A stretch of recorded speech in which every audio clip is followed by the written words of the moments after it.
Hello and welcome!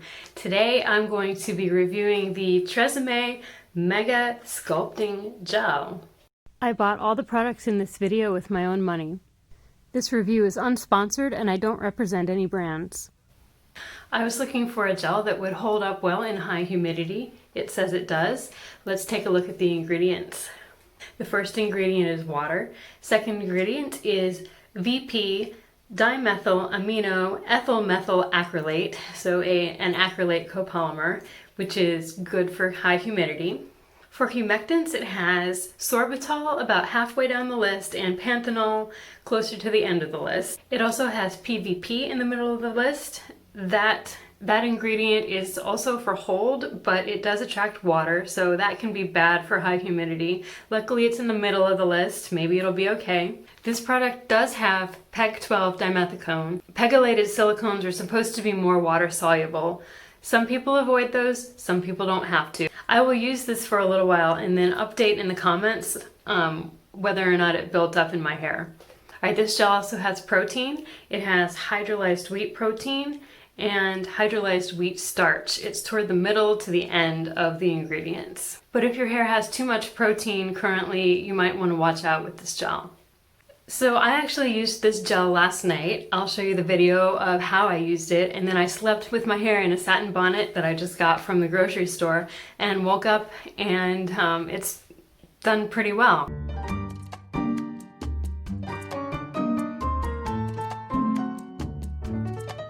Alright, to rate this for the peak score, I'm going to start with the experience score and talk about the smell.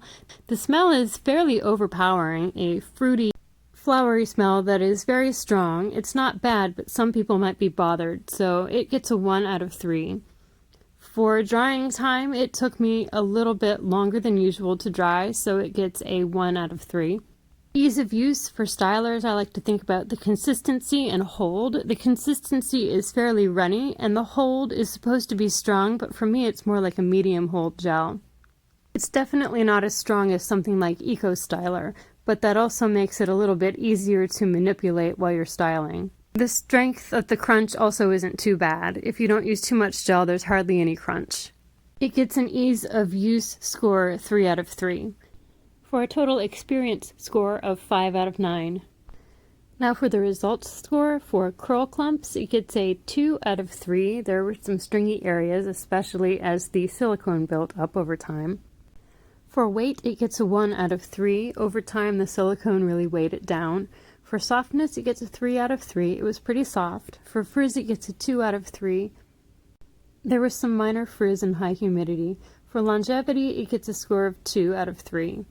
The final results score is a 10 out of possible 15, making the final combined total score a 15 out of possible 24. Comparatively, it's a mid-priced gel coming out at 55 cents per ounce. Keep in mind, my hair is my own, your hair is your own, and may react differently to these products. As always, stay curly.